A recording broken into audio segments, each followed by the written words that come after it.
سلام. یه سنگ فوق‌العاده زیبا دارم. فکر کنم تو دنیا یه دونه ازش همینطوری باشه. این سنگ خیلی فوق‌العاده است. نقاشی طبیعت من اسمشو گذاشتم. قلبی که وسطش هست طبیعت خودش کشیده.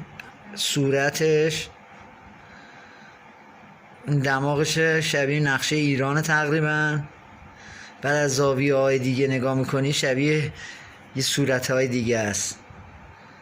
الان یه ماهی من میبینم انگار. بعد این وری میکنیم. الان شده اسکلت آدم. میبینید دوستان؟ الان یه